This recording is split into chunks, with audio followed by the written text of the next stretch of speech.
Baiklah, pada video kali ini saya akan menjelaskan sebelumnya saya akan perkenalkan nama saya Maylin Christine Agatha Sri Rui dengan NPM 401010010. Pada materi saya terdapat judul yaitu ruang lingkup biologi, di mana ruang lingkup biologi mencangkup berbagai aspek kehidupan, mulai dari organisme terkecil hingga makhluk hidup yang kompleks. Sebelum kita masuk pada materi pokok ruang lingkup biologi, sebelumnya kita harus tahu pengertian dari biologi, di mana ilmu yang mempelajari kehidupan organisme termasuk manusia, hewan, tumbuhan, dan kehidupan di lautan. Di dalam materi saya terdapat struktur keilmuan biologi. Struktur keilmuan biologi dapat dibagi menjadi 3 bagian, yaitu di mana ada objek biologi, yang kedua tingkat organisasi biologi, yang ketiga ragam persoalan biologi.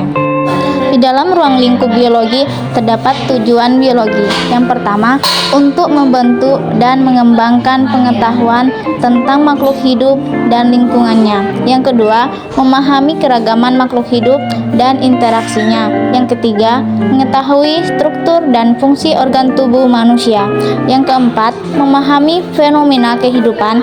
Yang kelima, meningkatkan kesejahteraan dan kualitas hidup manusia. Pembahasan yang pertama yaitu objek biologi, di mana objek biologi adalah segala sesuatu yang hidup seperti manusia, hewan, tumbuhan, dan mikroorganisme.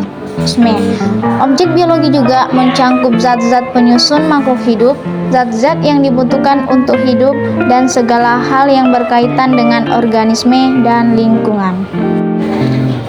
Adapun cabang biologi di mana ilmu-ilmu yang mempelajari tentang makhluk hidup secara lebih spesifik. Adapun cabang-cabang biologi sebagai berikut. Yang pertama, fisiologi. Fisiologi di mana cabang ilmu biologi yang mempelajari fungsi dan kegiatan kehidupan makhluk hidup termasuk organ, jaringan, dan sel. Yang kedua, genetika, di mana cabang ilmu yang mempelajari tentang gen, struktur, proses pembentukan, dan pewarisan sifat-sifat makhluk hidup dari satu generasi ke generasi lainnya. Materi selanjutnya yaitu anatomi. Anatomi adalah di mana ilmu yang mempelajari struktur, bentuk susunan, dan hubungan bagian-bagian tubuh organisme. Yang keempat, botani. Botani di mana ilmu yang mempelajari segala aspek terkait dengan tumbuhan, jamur, dan alga. Materi selanjutnya yaitu ekologi. Ekologi adalah di mana cabang ilmu yang mempelajari interaksi antara makhluk hidup dengan lingkungannya. Selanjutnya, zoologi. Zoologi adalah di mana cabang ilmu biologi yang mempelajari hewan dan kehidupannya. Pada materi saya terdapat manfaat biologi. Manfaat biologi di bidang kesehatan yaitu dapat membantu pemahaman tentang tubuh makhluk hidup, juga pengobatan saat tubuh tersebut sakit. Yang kedua yaitu manfaat biologi di bidang industri, berperan dalam menciptakan berbagai produk makanan dan minuman fermentasi, serta berperan dalam pembuatan antibiotik pada industri farmasi.